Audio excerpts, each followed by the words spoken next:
بسم اللہ الرحمن الرحیم نحمدہ و نصلی علی رسولہ الکریم اما بعد قال النبی صلی اللہ علیہ وسلم بنی الاسلام علی خمس شہادت لا الہ الا اللہ و اشہد ان محمد الرسول اللہ و اقام الصلاۃ و ایتاء الزکاۃ و صوم رمضان و حج البیت۔ یہ حدیث ہم نے شروع کی تھی اور ایک ایک کر کے جتنے بھی ارکان اسلام ہیں اس سے متعلق جو قرآن و کریم کے اندر اور احادیث مبارکہ کے اندر رہنمائی ملتی ہے اس کا ہم نے ذکر کیا تھا۔ تو الحمدللہ 4 جو ارکان تھے، کلمہ توحید اور رسالت کی گواہی، نماز، روزہ، زکوٰۃ، اس سے متعلق بات آ چکی ہے۔ آخری جو رکن ہے وہ حج کا ہے۔ اسلام کی بنیاد جن 5 پلروں پر، 5 ستونوں پہ قائم ہے، اس میں سے آخری جو ستون ہے وہ حج کی عبادت ہے۔ حج بھی ایک عظیم الشان عبادت اللہ رب العزت نے اس امت کو عطا فرمائی ہے، اور یہ وہ عبادت ہے کہ اس کے اندر ایسی سی خوبیاں اللہ پاک نے رکھی ہیں کہ کسی اور عبادت کے اندر وہ آپ کو نظر نہیں آئے گی۔ اب نماز کی جو عبادت ہے وہ بدنی عبادت کہلاتی ہے۔ انسان کا بدن اس میں استعمال ہوتا ہے، انسان کھڑا ہوتا ہے، رکوع کرتا ہے، سجدہ کرتا ہے، تو اس میں پیسہ انسان کا خرچ نہیں ہوتا، صرف جسمانی جو طاقت ہے وہ اس پہ خرچ ہو رہی ہوتی ہے۔ ایسے ہی زکوٰۃ کو آپ دیکھیں تو زکوٰۃ کے اندر انسان کے جسم خرچ نہیں ہوتا بلکہ اس کا مال خرچ ہو رہا ہوتا ہے۔ ایسے نہیں کہ اس کے اندر کوئی مشقت جسمانی ہو، جیسے اور عبادتوں کو نماز کے اندر ایک مشقت ہے، یا روزہ ہے وہ بھی بدنی عبادت ہے، اس کے اندر بھی انسان کا جسم خرچ ہوتا ہے، توانائی خرچ ہوتی ہے۔ لیکن زکوٰۃ کے اندر کیا ہے کہ اس کے اندر مال خرچ انسان کر رہا ہے۔ حج کی عبادت ایسی اللہ تعالیٰ نے بنائی ہے کہ اس کے اندر وہ مال بھی خرچ ہو رہا ہوتا ہے اور جان بھی خرچ ہو رہی ہوتی ہے۔ اس لیے اس کو کہتے ہیں کہ یہ جو حج کی عبادت ہے یہ جانی بھی ہے اور مالی بھی ہے، کہ انسان اپنی جان بھی لگا رہا ہوتا ہے، سفر کر رہا ہوتا ہے، اور کبھی جو ہے وہ طواف کر رہا ہے، اس میں تھک رہا ہے، کبھی صفا مروہ کی طرف جا رہا ہے، وہاں پہ دوڑ لگا رہا ہے، کبھی جو ہے وہ وقوف عرفہ ہے، گرمی کا موسم ہے، اس میں وقوف عرفہ کر رہا ہے دوپہر گرمی کے اندر، مزدلفہ جا رہا ہے۔ یہ سارے حج کی عبادتیں ہیں۔ اور پھر کبھی شیطان کو کنکریاں مارنے کے لیے کنکریاں ڈھونڈ رہا ہے اور وہاں پر سفر کر رہا ہے، وہاں پہ جا کے کنکریاں مار رہا ہے۔ تو یہ حج کی عبادت، اور پیسہ بھی خرچ کر رہا ہے۔ وہی ابھی جو ہے اگر کسی کو حج کرنا ہے تو کم از کم اس کے 12-13 لاکھ روپے ہونے چاہیے۔ پرائیویٹ اگر کرے گا تو اس میں پھر 15-16 لاکھ تک خرچہ چلا جاتا ہے اور مہنگا ہو جاتا ہے۔ اور نظر یہی آ رہا ہے کہ جیسے جیسے وقت آتا جائے گا ویسے ویسے مہنگا ہوتا چلا جائے گا۔ مہنگائی کا دور ہے، مہنگائی، ہر چیز میں مہنگائی آ گئی ہے۔ تو پیسہ بھی انسان خرچ کر رہا ہے اور اپنی جان بھی خرچ کر رہا ہے۔ تو یہ اللہ تعالیٰ نے ایسی عبادت اس امت کو عطا فرمائی کہ جو بدنی بھی ہے اور اسی طریقے سے مالی عبادت بھی ہے۔ دونوں جو خوبیاں ہیں وہ اس عبادت، حج کی عبادت میں اللہ تعالیٰ نے جمع کر دی ہیں۔ اور یہ حج جو بھی فرض اللہ تعالیٰ نے کیا ہے، لیکن اس میں ایک سہولت انسان کو یہ دے دی کہ ہر شخص پہ فرض نہیں کیا، کیونکہ ظاہر سی بات ہے کہ امت کے اندر غریب طبقہ بھی ہے، کہاں سے وہ اتنے پیسے لے کر آگا۔ اگر یہ ہوتا کہ بھائی ہر حال میں تمہیں حج کرنا ہے تو پھر سبھی گناہ گار ہو کے مرتے ہیں۔ بعض لوگ پوری زندگی ان کے پاس اتنا پیسہ نہیں ہو پاتا کہ وہ حج کو جا سکیں، عمرے پہ جا سکیں، تو سبھی گناہ گار ہو کے مر رہے ہوتے ہیں۔ اللہ تعالیٰ نے پھر یہ سہولت رکھ دی کہ حج صرف اسی کے اوپر فرض قرار دے دیا کہ جس کے پاس اتنا پیسہ ہو کہ وہ حج کر سکتا ہے آسانی کے ساتھ، یعنی وہ مکہ مکرمہ جا سکتا ہے، وہاں کا ویزا اور وہاں کے رہائش کے اخراجات برداشت کر سکتا ہے، اور پیچھے اپنے گھر والوں کو کچھ رقم خرچے کے لیے دے کے جا سکتا ہے۔ اتنا مال اگر کسی کے پاس ہے، جیسے آج کل کے لحاظ سے تقریباً 12-13 لاکھ روپے ہوتے ہیں، 14 لاکھ روپے ہوتے ہیں، یہ کسی کے پاس ہے تو پھر ایسے شخص کے اوپر حج کرنا فرض ہوتا ہے۔ اچھا، یہاں پر بھی بعض دفعہ ایسا ہوتا ہے کہ انسان غریب نظر آ رہا ہوتا ہے، یعنی مال تو موجود نہیں ہوتا لیکن اس کے پاس زمینیں بہت ہوتی ہیں، کئی ایکڑ زمینوں کا مالک ہے وہ۔ ہمارے یہاں بہت سارے لوگ ہیں، زمینیں ان کے پاس پڑی ہوئی ہیں ایسی بیکار، نہ وہ اس کے پاس زراعت کرتے نہ کچھ کرتے ہیں، حالانکہ وہ زمینیں جو ہیں وہ کروڑوں روپے کی ان کے پاس ہیں، تو ضرورت سے زائد بھی اگر زمین ہے کسی کے پاس تو اس کے اوپر بھی حج فرض ہے۔ ایک تو اپنا مکان ہے نا ذاتی، وہ تو بیچنے کا نہیں ہے، وہ تو آدمی اس میں رہے گا، اس کے اوپر فرض نہیں ہے۔ لیکن یہ ہے کہ ذاتی مکان ہے، اس کے علاوہ زمینیں ایسی پڑی ہوئی ہیں، نہ وہ استعمال میں ہے نہ کچھ ہے، تو بھائی پھر ایسے شخص کے اوپر اگر وہ بیچ کے زمین اور حج کو جاؤ، یہ فریضہ ہے اللہ تعالیٰ کا۔ وَلِلَّهِ عَلَى النَّاسِ حِجُّ الْبَيْتِ مَنِ اسْتَطَاعَ إِلَيْهِ سَبِيلًا۔ اللہ تعالیٰ نے قرآن کریم کے اندر فرما دیا کہ لوگوں پر اللہ کی جانب سے حج کرنا یہ فرض ہے جس کے پاس اس کی استطاعت ہے۔ اب استطاعت کے اندر یہ سب باتیں داخل ہیں، ایک تو یعنی صحت مند ہو، معذور نہ ہو، معذور کے اوپر حج فرض نہیں ہے، اور استطاعت میں یہ بھی آ گیا کہ فالتو زمین پڑی ہوئی ہے اور نہ اس کے اوپر کوئی زراعت ہو رہی ہے نہ کچھ ہے، لیکن پھر بھی بس ایسے ہی غفلت کا شکار ہے، تو اس کو بیچ کے یہ ضرورت سے زائد آ گیا، اور اس کو بیچ کے انسان کے اندر استطاعت پیدا ہو جاتی ہے کہ وہ آرام سے حج کر سکتا ہے، لیکن پھر بھی وہ غفلت ہے اس فریضے سے، اہمیت نہیں ہے اس کی۔ حالانکہ اللہ فرما رہے ہیں کہ ومن کفر، جس نے انکار کیا اور جس نے اس بات کو نہ مانا، فإن اللہ غنی عن العالمین، تو اللہ تعالیٰ تو پورے عالم کے اللہ تعالیٰ کو کیا ہے ضرورت، اللہ تعالیٰ تو غنی ہے، تو بے نیاز ہے، یہ تو تمہاری ضرورت ہے کہ حج کرو اور وہ فضیلت حاصل کرو کہ جو اللہ تعالیٰ نے، اور وہ برکات حاصل کرو، وہ منافع حاصل کرو جو اللہ تعالیٰ نے اس عبادت کے اندر رکھی ہے۔ اور جو لوگ حج کو جاتے ہیں یا عمرے پہ جاتے ہیں تو وہ خود مشاہدہ کرتے ہیں کہ اللہ تعالیٰ نے اس عبادت کے اندر کیا مزہ رکھا ہے اور کیا روحانیت رکھی ہے، لوگوں کی زندگیوں میں انقلاب آ جاتا ہے حج کر کر، عمرہ کر کر، تو وہ تو وہی شخص زیادہ بہتر جانتا ہے کہ جو کہ جاتا ہے اور خود اپنی آنکھوں سے وہ مناظر جب دیکھتا ہے تو اس کے قلب پر اس عبادت کا اہمیت بھی بیٹھتی ہے اور اثرات بھی اس کی زندگی میں آتے ہیں۔ تو بہرحال یہ ایک فریضہ ہے، جس طریقے سے نماز انسان کے اوپر پڑھنا ضروری ہوتا ہے، حج کا روزہ رکھنا ضروری ہوتا ہے، زکوٰۃ اگر لازم ہے تو اس کو ادا کرنا ضروری ہوتا ہے، اسی طریقے سے حج کی اگر استطاعت ہے تو زندگی میں صرف ایک مرتبہ، یہ بھی اللہ کا فضل ہے، ایسا نہیں کہ ہر سال تمہارے پاس پیسے ہیں تو ہر سال جاؤ، بلکہ بس زندگی میں ایک مرتبہ کر لیا تو بس اب یہ فریضہ ادا ہو گیا، اب اگر جانا چاہو تو وہ نفل ہے، کوئی لازم نہیں ہے۔ ایسے ہی عمرے کا ہے کہ عمرہ بھی اللہ تعالیٰ نے فرض نہیں کیا، کوئی جائے تو بہت اچھی بات ہے، بہت اس کو اجر و ثواب ملے گا، لیکن فرض جو ہے وہ کیا ہے، وہ حج ہے، اور زندگی میں صرف ایک بار ہے، اور وہ بھی اس شخص کے اوپر کہ جس کو اللہ تعالیٰ نے استطاعت دی ہے، اتنا زائد مال دیا ہے کہ وہ آسانی کے ساتھ حج کر سکتا ہے۔ اور نبی کریم صلی اللہ علیہ وسلم نے حج کے بارے میں فرمایا کہ اس کا ثواب ایسا ہے کہ جس شخص نے حج کیا، اس میں کوئی غلط کام نہ کیا، گناہ کا کوئی بات منہ سے نہیں نکالی، لڑائی جھگڑا وہاں پہ نہیں کیا جا کر، تو ایسا لوٹے گا حج سے کہ جس دن اس کی پیدائش ہوئی تھی، رجع کا یوم ولدتہ امہ، یہ الفاظ حدیث کے آتے ہیں کہ ایسا لوٹے گا کہ جس وقت وہ گویا کہ پیدا ہوا تھا۔ اب بچہ پیدا ہوتا ہے، کوئی گناہ ہے اس کا؟ بھائی جب بچہ پیدا ہوتا ہے کوئی گناہ نہیں ہوتا، وہ تو مکلف ہی نہیں ہے، تو اللہ تعالیٰ تمام گناہوں کو معاف فرما دیتے ہیں حج مقبول اگر کیا ہے۔ اور جہاد کے بعد پوچھا گیا نبی کریم صلی اللہ علیہ وسلم سے ای العمل افضل، کون سا عمل ہے جو سب سے بہترین؟ اللہ کے نبی نے فرمایا ایمان اللہ پہ لے کے آؤ، دوسرا ہے کہ اللہ کے راستے میں جہاد کرو، تیسرا جو فریضہ بتایا، تیسری جو عبادت وہ فرمایا کہ حج مبرور، مقبول حج، مقبول حج یعنی وہ حج کہ جس کے اندر انسان گناہ نہ کرے، فحش بات نہ کرے، اگر یہ کسی نے حج کر لیا تو یہ سب سے افضل عمل ہے جہاد کے بعد، جہاد کے بعد سب سے افضل ترین جو عبادت ہے وہ حج کی عبادت ہے۔ تو یہ نبی کریم صلی اللہ علیہ وسلم نے اس کی فضائل جو ہے وہ بیان فرمائے، اور یہ ایسی عظیم الشان عبادت اللہ تعالیٰ نے دی ہے کہ یہ عاشقی کا مظہر ہے۔ بھائی دنیا میں اگر کسی کو کسی سے محبت ہو جاتی ہے تو اس کے گلی کوچوں سے محبت ہو جاتی ہے کہ نہیں ہو جاتی ہے؟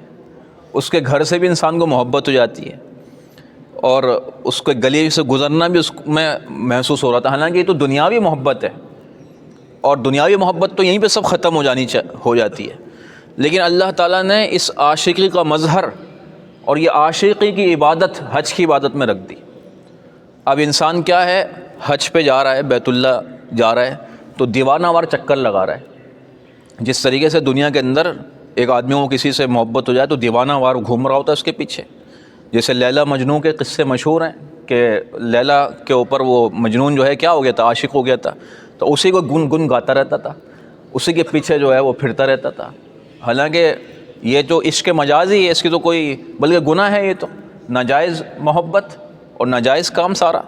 لیکن اللہ رب العزت نے جو ایک عشق کی محبت ہوتی ہے بندے کا جو اللہ سے تعلق ہے اور اس کا جو ایک مظہر ہے وہ حج کی عبادت کے اندر رکھ دیا کہ بھئی ہم سے محبت ہے تمہیں تو آؤ ہمارے گھر آؤ اور ہمارے گھر میں دیوانہ وار چکر لگاؤ. اب بندہ جو ہے وہ 2 چادریں بس اپنے جسم پہ پہنا ہوا ہے اور دیوانہ وار چکر لگا رہا ہے, لبیک اللہم لبیک لبیک لا شریک لک لبیک ان الحمد والملک اور لا شریک لک, یہ نعرہ لگا رہا ہے ہر وقت. تو یہ اللہ تعالیٰ نے رکھ دیا. اور یہ جو لاکھوں لوگ ہر سال لاکھوں لوگ جا رہے ہیں اور ہر سال مہنگائی کے باوجود تعداد میں اضافہ ہو رہا ہے. حالانکہ تاریخ کے اندر پہلے زمانے کے اندر اتنی زیادہ سہولتیں, مطلب یہ کہ اتنا مہنگا نہیں تھا, لوگ ایسے ہی پیادہ چلے جاتے تھے, اتنی مہنگائی نہیں تھی لیکن پھر بھی تعداد کم ہوتی تھی. اب مہنگائی زیادہ ہے اور خرچہ زیادہ آتا ہے لیکن اس کے باوجود ہر سال کیا ہو رہا ہے اور زیادہ تعداد کے اندر اضافہ ہو رہا ہے, ہر سال جو ہے وہ اضافہ ہوئے چلا جا رہا ہے. تو یہ کیا ہے؟ یہ وہ ندا ہے جو حضرت ابراہیم علیہ السلام نے لگائی تھی, وَأَذِّن فِي النَّاسِ بِالْحَجِّ يَأْتُوكَ رِجَالًا وَعَلَىٰ كُلِّ ضَامِرٍ يَأْتِينَ مِنْ كُلِّ فَجٍّ عَمِيقٍ. اللہ تعالیٰ نے حضرت ابراہیم سے فرمایا تھا کہ بھئی حج کی منادی کر دو, لوگوں کے درمیان میں حج کی منادی کر دو. اس کی برکت کیا ہوگی؟ اس کی برکت یہ ہوگی کہ لوگ پیادہ آئیں گے, پیدل آئیں گے صف, اور علی کل ضامرین اونٹوں پہ بیٹھ کے آئیں گے دبلے پتلے, من کل فج عمیق, پوری دنیا سے چکر لگا کے لوگ آئیں گے. حالانکہ وہ عمارت دیکھی جائے بیت اللہ کی تو کیا ہے, وہ ایک پتھروں کی ایک عمارت بنی ہے, کوئی سنگ مرمر استعمال ہوا ہے اس کے اندر. دنیا کے اندر عالی شان محل لوگ بناتے ہیں, اربوں روپیہ اس کے اوپر خرچ کرتے ہیں, اور خوبصورت جگہیں ہوتی ہیں. سوئٹزرلینڈ ہے, کتنا خوبصورت علاقہ ہے, آبشار ہیں اور خوبصورت پہاڑ ہیں, نہ جانے بڑے خوبصورت جو ہے وہ جگہیں ہیں. لیکن اللہ تعالیٰ نے اپنے اس گھر کو کہاں پہ؟ سنگلاخ وادی کے اندر لگا دیا, بنا دیا وہاں پر. اور پتھر بھی وہ کہ جو کہ انگھڑ پتھر ہیں, یعنی عام پتھر جو ہوتے ہیں بس وہ ان پتھروں سے وہ ایک بنی ہوئی عمارت ہے. اس کا اگر پردہ ہٹا کے دیکھا جائے تو کوئی نہ رگ و روغن ہے, نہ کوئی سنگ مرمر ملے گا, نہ کوئی پلاسٹر اس کے اوپر ہوا ہوا ہے. لیکن محبت دیکھو کہ 25 لاکھ لوگ ہر سال وہاں پر روپیہ پیسہ خرچ کر کے آ رہے ہیں. تو یہ ندا ہے اس کی جو حضرت ابراہیم علیہ السلام نے دی تھی, اذن فی الناس, بھائی آؤ حج کے لیے. تو اس کی برکت سے لوگ اپنا روپیہ پیسہ سب کچھ لگا کے یہاں پر اور اس عمارت کو دیکھنے کے لیے لوگ آ رہے ہیں. تو ایسی عظیم الشان عبادت اللہ تعالیٰ نے یہ حج کی عبادت رکھی ہے. اور یہ صرف ایسا نہیں کہ بھئی ہم حج کو جا رہے ہیں اور پھر حج کر کے واپس آ گئے, بلکہ یہ ایک انقلاب انسان کی زندگی میں پیدا کرتا ہے اور انسان کو اپنا جو اصل گھر ہے, اصل منزل یاد دلاتی ہے عبادت. اصل منزل انسان کو یہ عبادت یاد دلاتی ہے. اصل منزل ہماری سب کی کیا ہے؟ آخرت ہے. آخرت کا گھر یہ ہماری اصل منزل ہے. حج کی عبادت کے اندر یہ تمام منازل وہ ہمیں دوبارہ اس کو ریپیٹ کراتی ہے, ہمیں یاد دلاتی ہے کہ دیکھو تمہارا اصل گھر یہ دنیا نہیں ہے بلکہ آخرت ہے. اب حاجی جب حج پہ جا رہا ہوتا ہے تو سب لوگ ملنے کے لیے آتے ہیں اس سے, اس کو ودا کرتے ہیں, ایئرپورٹ پہ چھوڑنے کے لیے جاتے ہیں. تو یہ کون سا منظر ہے؟ یہ موت کا منظر ہے کہ دیکھو موت کے وقت بھی ایسا ہی ہوگا. جب تمہارا انتقال ہوگا تو تمہارے اعزاء و اقارب, تمہارے رشتہ دار تمہیں ودا کریں گے, تمہیں چھوڑ دیں گے. لیکن بس فرق یہ ہوگا کہ ابھی تو تم چند دنوں کے لیے جا رہے ہو, واپس آ جاؤ گے, لیکن جب موت کا وقت ہوگا تو پھر واپسی نہیں ہوگی, پھر ہمیشہ ہمیشہ کے لیے بس تمہیں کہاں پہ جانا ہے؟ آخرت کی طرف کوچ کرنا ہے. تو یہ ہو گیا. اور پھر کپڑے بھی پہنا دیے وہ جو کہ کفن کے ساتھ مشابہت رکھتے ہیں, ہے کہ نہیں؟ کہ سلا ہوا کپڑا نہیں پہن سکتا انسان. جو ابھی ہم کپڑے پہنے ہوئے یہ کپڑے پہنے حج نہیں کر سکتے. یعنی احرام جو ہے, جب انسان احرام باندھتا ہے یہاں سے جانے کے لیے, عمرہ کرنے کے لیے, حج کے لیے, تو سلا ہوا کپڑا نہیں پہن سکتا وہ. اس کے لیے ضروری ہے کہ 2 چادریں پہنے گا وہ, ایک تو اپنے ازار باندھ لے گا, لنگی باندھ لے گا, اور ایک جو ہے وہ اپنے کندھے پہ ڈال لے گا. تو اب کفن میں بھی کیا ہوتا ہے؟ کفن بھی سلا ہوا نہیں ہوتا, وہ 2-3 چادریں ہوتی ہیں، اس کے اندر لپیٹ کے انسان کو ڈال دیا جاتا ہے۔ رنگ بھی ایسا ہی ہوتا ہے، سفید رنگ وہ مستحب ہے کفن کے اندر۔ تو یہاں پہ بھی جو ہے وہ احرام کی حالت میں سفید 2 چادریں پہن کے انسان جا رہا ہے۔ تو آخرت کے بالکل مناظر اللہ تعالیٰ اس میں پیدا فرما دیتے ہیں۔ اور پھر وہاں پر سارے لوگ 25 لاکھ کا مجمع وہ جمع ہو جاتا ہے۔ تو یہ بھی آخرت کا منظر پیش ہو رہا ہے۔ کیوں؟ اس لیے کہ فَإِذَا جَاءَتِ الصَّاخَّةُ، جب قیامت قائم ہوگی تو تمام لوگوں کو جمع کر دیا جائے گا ایک میدان کے اندر، جس کو میدان حشر کہا جاتا ہے۔ یومئذ یتبعون الداعی لا عوج لہ وخشعت الاصوات للرحمن فلا تسمع لهم الا ہمسا، کہ وہ دن کہ جس وقت ایک فرشتہ ندا دے گا کہ بھائی چلو اپنے پروردگار کی طرف، کہ اپنے رب کی طرف چلو اب، تو سارے لوگ اللہ کی طرف جا رہے ہوں گے، میدان حشر میں سب جمع ہو رہے ہوں گے۔ تو یہ جو آج ہم حج کرنے کے لیے جا رہے ہیں یا میدان عرفات کے اندر جمع ہیں یا چکر کاٹ رہے ہیں، تو یہ ہمیں میدان حشر کی یاد دلا رہا ہے۔ یہ دیکھو میدان حشر بھی ایک ابھی قائم ہونی ہے وہاں پر، اس کو یاد کرو۔ یہ دنیا کے اندر جو تم حج کرنے کے لیے آئے ہوئے ہو یا وقوف عرفہ کر رہے ہو، تو اس منظر کو بھی یاد کر لو ذرا۔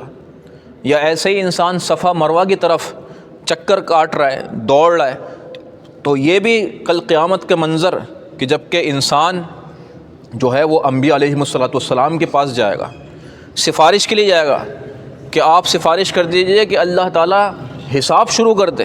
اتنی سختی ہوگی کہ انبیاء علیہم السلام کے پاس جا رہے ہیں لوگ، کس لیے جا رہے ہیں؟ کہ آپ اللہ سے سفارش کر دیجئے کہ جلدی حساب شروع کر دیجئے، بھلے سے ہم یعنی جنت میں ہمارا ٹھکانہ ہو یا دوزخ میں ٹھکانہ ہو، لیکن حساب شروع کر دیجئے، تاکہ یہ جو ہم کھڑے ہوئے ہیں اور یہ جو مشکل وقت ہے اس سے تو ہماری جان چھوڑ جائے۔ حالانکہ اگر جہنم میں جائیں گے تو کیا جان چھوڑی جائے گی؟ وہ تو سب سے بڑی مصیبت تو وہی ہے جہنم کی۔ لیکن یہ وقت جو حشر کا میدان حشر کا وقت ہوگا تو وہاں پہ کوئی سایہ نہیں ہوگا، وہاں پہ کوئی سایہ نہیں ہوگا، بلکہ لوگ ننگے اٹھیں گے اور سر ان کے ننگے ہوں گے۔ جیسے حدیث کے اندر آیا کہ جب قیامت کے دن اٹھایا جائے گا لوگوں کو تو کوئی لباس نہیں ہوگا ان کے جسموں کے اوپر، سر کے اوپر کوئی لباس جو ہے وہ سایہ کرنے کی کوئی چیز نہیں ہوگی، اور سورج جو ہے وہ بالکل سر کے اوپر ہوگا، اتنی تپش اتنی گرمی ہوگی۔ تو حج کے اندر بھی تو یہی ہے کہ حج کے اندر انسان ٹوپی نہیں پہن سکتا، امامہ نہیں پہن سکتا، صرف چادریں بس پہن سکتا ہے، سر کو نہیں ڈھانک سکتا، اور گرمی شدید، انسان جو ہے اپنے پسینے کے اندر شرابور ہو رہا ہوتا ہے۔ تو سارا منظر ہمیں میدان حشر کا یہ عبادت یاد دلا رہی ہے۔ تو اس لیے میرے دوستو اصل جو ہے وہ کیا ہے؟ وہ آخرت ہے۔ اللہ تعالی ہمیں قدم قدم پر ہر عبادت کے اندر کوئی نہ کوئی ایسی چیز رکھ دیتے ہیں کہ جس کے ذریعے سے ہمیں اپنے اصل گھر کی یاد آ جائے بس، اور اس کی طرف ہم محنت کرنے والے بن جائیں، جو کہ ہمارا اصل ٹھکانہ ہے۔ تو اور کیونکہ آخرت سے بھولنا یہی ہے اصل فساد کی جڑ۔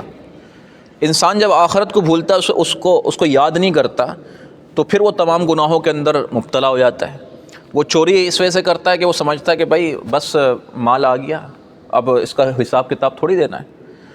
وہ ڈاکہ اسی وجہ سے ڈال رہا ہوتا ہے، لوگوں کا پیسہ، لوگوں کو قتل اس وجہ سے کر رہا ہوتا ہے کہ وہ سمجھ رہا ہوتا ہے کہ کیا یعنی حساب نہیں ہے، آخرت کو بھولا بیٹھا ہوا ہے، یا اپنے بیوی بچوں کے اوپر ظلم کر رہا ہے، اپنے رشتہ داروں پہ ظلم کر رہا ہے، ماں باپ کی نافرمانی کر رہا ہے۔ کوئی بھی گناہ اگر دیکھ لیا جائے تو اس کے پیچھے کیا ہے؟ یہ آخرت سے بھول ہے انسان کی، آخرت سے بھولا بیٹھا ہوا ہے کہ کوئی حساب بھی ہوگا۔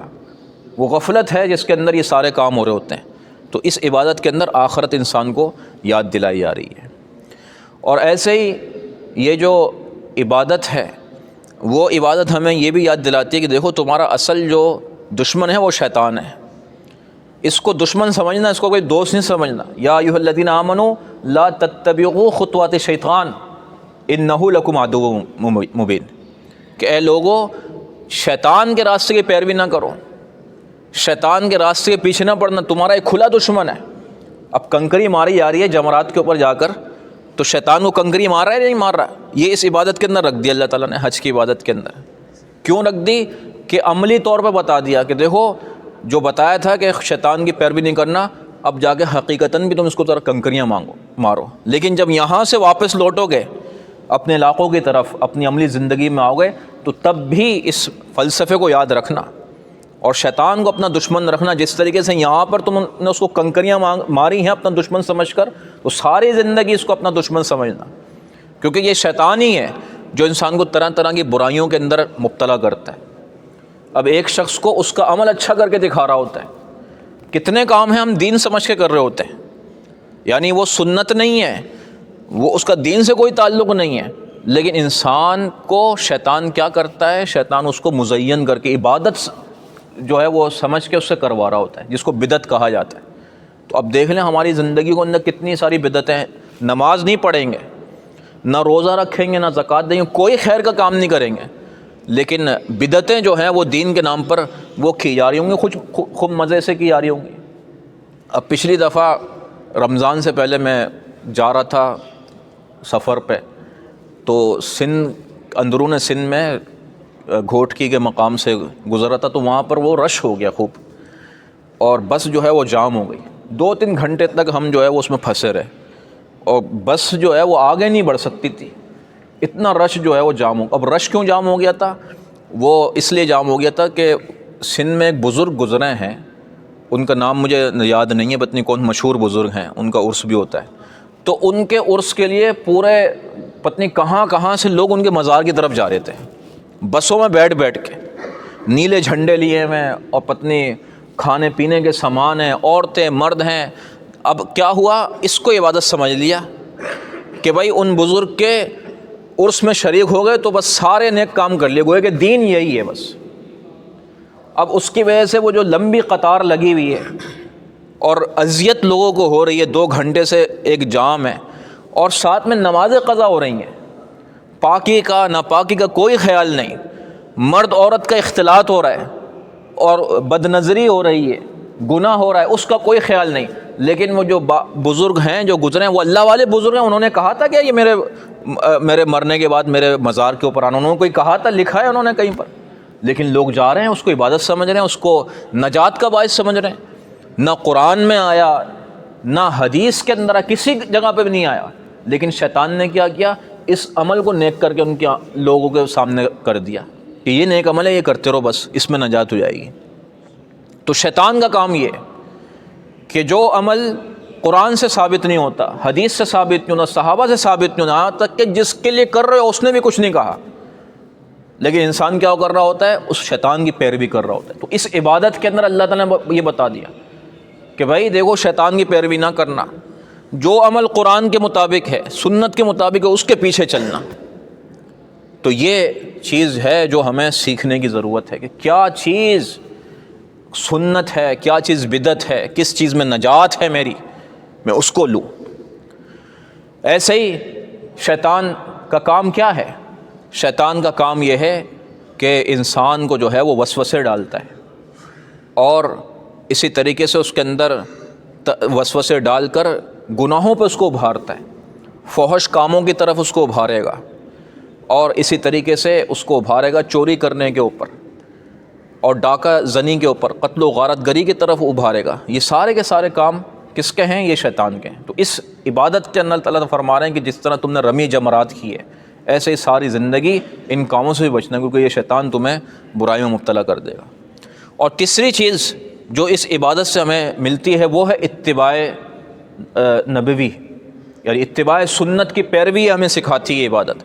کیونکہ حج کی عبادت کو اگر آپ دیکھیں تو اکثر عبادتیں ایسی ہیں کہ عقل میں آتی نہیں ہیں وہ۔ مثلا یہ ہے کہ اللہ تعالیٰ نے یہ فرما دیا کہ بھائی اب اس گھر کے چکر لگاؤ۔ بھائی نماز میں انسان اللہ کے سامنے کھڑا ہوا ہے اور تلاوت کر رہا ہے، تسبیح کر رہا ہے، سمجھ میں آ رہا ہے عبادت ہے، تلاوت قرآن کر رہا ہے، وہ بھی عبادت سمجھ میں آ رہی ہے، لیکن طواف کو عبادت قرار دے دیا اللہ تعالیٰ نے، بھائی طواف ہے، یہ چکر لگاؤ، یہ عبادت ہے۔ اور ایسی عبادت کہ جس کے بارے میں فرمایا ہے کہ جو ایک ایک قدم اٹھ رہا ہے نا، اس ایک ایک قدم کے اوپر اللہ تعالیٰ ایک نیکی عطا فرما رہے ہیں، ایک گناہ معاف فرما رہے ہیں، ایک درجہ تمہارا بلند کر رہے ہیں، اور گویا کہ ایک غلام کو آزاد کرنے کا تمہیں ثواب بھی اس کے اوپر مل رہا ہے۔ طواف کی عبادت کے اندر جو چکر لگا رہا ہے، جتنے چکر لگ رہے ہیں اور جتنے قدم اٹھ رہے ہیں، تو ہر قدم پر اللہ تعالیٰ یہ ثواب عطا فرما رہے ہیں۔ اور یہ جو حجر اسود ہے، اس حجر اسود کو جب انسان استلام کرتا ہے تو استلام کا ثواب یہ ہے کہ کل بروز قیامت یہ جو حجر ہے اللہ تعالیٰ اس کو گویائی عطا فرما دیں گے، اور قیامت کے دن یہ اس آدمی کو جس نے اس پتھر کا استلام کیا ہوگا اس کے حق میں گواہی دے گا۔ یہ پتھر کل اس کو اللہ تعالیٰ بولے گا، یہ اللہ تعالیٰ قادر ہیں، وہ ہر چیز پہ قادر ہیں۔ ایسے ہی رکن جو ہیں، یعنی جو 4 کونے ہیں، نہیں ہیں بھائی، جو بیت اللہ ہے اس کے 4 کونے ہیں، تو رکن یمانی کو اگر کوئی چھو رہا ہے تو وہ بھی ثواب کا کام اللہ تعالیٰ نے قرار دے دیا، وہ بھی ثواب ہی ثواب اس کے اندر رکھ دیا اللہ تعالیٰ نے۔ تو عبادت ہر چیز کے اندر، لیکن عبادت ایسی ہے کہ سمجھ میں نہیں آ رہی، بھائی اس میں چکر لگوائے جا رہے ہیں، اور پھر کہہ دیا کہ بھائی وقوف عرفات میں چلے جاؤ۔ اب وہاں پر گئے ہیں، وہاں پہ کھڑے ہیں، یعنی وقوف شروع ہوتا ہے دوپہر سے اور مغرب تک انسان جو ہے وہ وہاں پہ کھڑا ہوا ہے، ایک میدان کے اندر سب جمع ہے۔ اب سمجھ میں نہیں آ رہا یہ کیوں؟ اس لیے کہ بتانا چاہ رہے ہیں کہ تمہارے نبی نے یہ کام کیے ہیں، تمہارے نبی نے یہ کام کیا تو تمہیں بھی کرنا پڑے گا، اسی میں تمہیں اجر ملے گا۔ اسی لیے حضرت عمر رضی اللہ تعالی عنہ جب آئے حجر اسود کو چومنے کے لیے، آئے حج کرنے کے لیے، طواف کے بعد جب حجر اسود کو چومنے کا وقت آیا تو حجر اسود سے خطاب کیا کہ اے حجر اسود، تو ایک پتھر ہے، میں تجھے جانتا ہوں، اور لا تنفع ولا تضر، کوئی نفع اور نقصان تو کسی کو نہیں پہنچا سکتا، لیکن نبی کریم صلی اللہ علیہ وسلم نے تجھے چوما اس لیے میں تجھے چوم رہا ہوں۔ اور فرمایا کہ جو ہے وہ اللہم ایمانم بکا و تصدیقم بکتابکا و اتباعا لسنت نبیکا، یعنی ہم جو حجر اسود کو چوم رہے ہیں، جو جتنی بھی عبادتیں ہم کر رہے ہیں، یہ صرف اللہ تعالیٰ پہ ایمان کی وجہ سے کر رہے ہیں، کتاب اللہ کی وجہ سے کر رہے ہیں، اپنے نبی کریم صلی اللہ علیہ وسلم کی پیروی کی وجہ سے کر رہے ہیں۔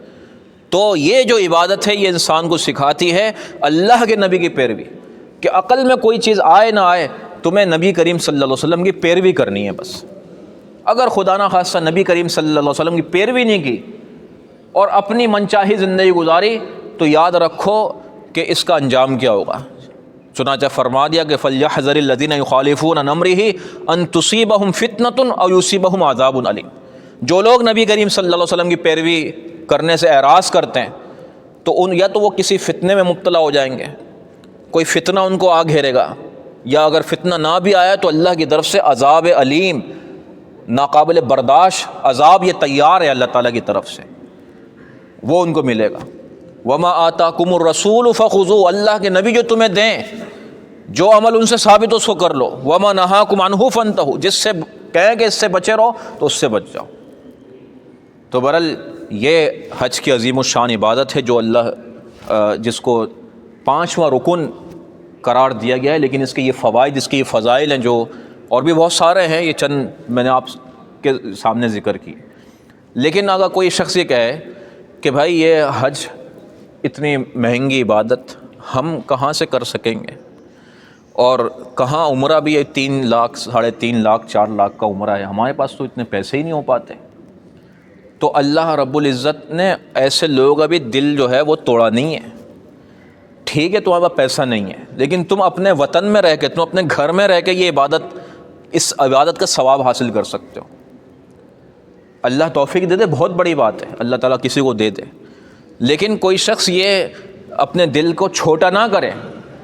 اللہ تعالیٰ نیتوں کو جاننے والے، کم از کم نیت تو کرو کہ اللہ تعالیٰ اگر ہمیں عطا فرمائے گا تو ہم بھی جائیں گے، یہ نیت انسان رکھے، کیونکہ نیت ایسی چیز ہے، انما الاعمال بالنیات، مدار جو ہے وہ کس کے اوپر اللہ نے رکھا ہے؟ نیتوں کے اوپر رکھا ہے۔ چنانچہ ایک موقع کے اوپر غزوہ تبوک میں آپ صلی اللہ علیہ وسلم تشریف لے گئے، کچھ صحابہ نہیں جا سکے عذر کی وجہ سے، کوئی ان کے ساتھ بیماری تھی، کوئی مسئلہ تھا، تو جب واپس آئے تو اللہ کے نبی نے فرمایا کہ بھائی تم لوگ جو گئے تھے جنگ کے لیے تو کوئی ایسی جگہ نہیں تھی جہاں پر یہ مدینے کے اندر جو لوگ رہ گئے تھے تمہارے ساتھ شریک نہ ہو، یہ بھی تمہارے ساتھ شریک تھے اجر کے اندر، لیکن کیا ہوا تھا؟ حبسہم العذر، یہ بیچارے عذر کی وجہ سے کوئی مسئلہ تھا ان کا جس کی وجہ سے نہیں جا سکے تھے، ان کے پاس پیسہ نہیں تھا، اپنی سواری کا انتظام نہیں کر سکے، لیکن تمہارے ساتھ اجر میں یہ برابر کے شریک تھے۔ تو اس لیے انسان کم از کم نیت تو کرے کہ ہمارے پاس اگر پیسہ ہوگا تو ہم بھی اس عبادت کو انشاءاللہ انجام دیں گے اور اس کے فوائد اور منافع کو ہم حاصل کریں گے، اور اس کے لیے عملی جدوجہد بھی انسان کرے، ایسا نہیں کہ بس صرف نیت پہ ہی کام چلے جا رہا ہے، بلکہ کچھ نہ کچھ کیا کرے، اپنا جمع بھی کرے۔ چنانچہ ایسے واقعات ہیں کہ جن لوگوں نے تھوڑا تھوڑا جمع کیا، لیکن اللہ تعالیٰ تو قادر ہیں، انسان کی نیت کو دیکھنے والے ہیں، اس کی جد و جہد کو دیکھنے والے ہیں، تو پھر اللہ تعالیٰ توفیق بھی عطا فرما دیتے ہیں۔ ایسے ایسے لوگ بلکہ آپ کے جامعہ سے ایسے ایسے لوگ گئے کہ کوئی جو ہے وہ نہیں تھا، سامان نہیں تھا، لیکن اللہ تعالیٰ نے انتظام کر دیا اور وہ حج کو چلے گئے۔ ان کے تو سوچ میں بھی نہیں آیا ہوگا کہ کبھی ہم حج کر سکیں گے، لیکن اللہ تعالیٰ نے انتظام کر دیا۔ اس لیے انسان کیا کرے؟ نیت کرے، پہلا کام تو یہ۔ دوسرے ایسے اعمال اللہ کے نبی نے فرما دی جو حج کے برابر ہے۔ چنانچہ فرمایا ہے کہ عشاء کی نماز اور فجر کی نماز جو جماعت کے ساتھ پڑھ لے گا تو اس کو اس کی وجہ سے حج اور عمرے کا ثواب ملتا ہے۔ حج اور عمرے کا ثواب مل رہا ہے کس کے ساتھ؟ عشاء کی نماز جماعت کے ساتھ پڑھنے کے، فجر کی نماز جماعت کے ساتھ پڑھ رہا ہے۔ یا اسی طریقے سے ابھی اشراق کا ٹائم ہو گیا ہے، اگر کوئی شخص فجر کے بعد مسجد میں بیٹھا رہے، اشراق کا انتظار کرتا رہے اور اشراق کی نماز پڑھ کے اٹھتا ہے، تو اس کو یہ فرمایا ہے کہ یہ جو عمل ہے یہ حج کے برابر ہے، حج کے برابر ثواب ملتا ہے انسان کو۔ یا کوئی خیر کا کام سیکھنے کے لیے انسان جا رہا ہے، مسجد آ رہا ہے تاکہ میں کچھ خیر کی بات سنوں، جیسے آپ لوگ ماشاءاللہ بھی آئے یہاں پر، اور نیت یہ تھی کہ ہم کوئی دین کی بات سیکھیں اور آگے بھی انشاءاللہ سکھائیں گے، تو اس نیت سے اگر کوئی آتا ہے تو حدیث کے اندر آتا ہے کہ ایسے شخص کو بھی جو ہے وہ عمرے کا یا حج کا ثواب ملتا ہے۔ یہ یاد نہیں ہے لیکن ہے حج یا عمرے کا میں سے کسی ایک کا ثواب ملتا ہے۔ تو آپ بتائیے کیسے اعمال اللہ کے نبی صلی اللہ علیہ وسلم نے رکھ دیے کہ ہم غریبوں کا بھی دل رکھ لیا۔ ایک تو یہ کہ نیت کر لو، اور دوسرا یہ ہے کہ ان اعمال کے اندر لگ جاؤ، ان اعمال کے لگنے کی برکت سے تمہیں وہ ثواب بھی انشاءاللہ مل جائے گا۔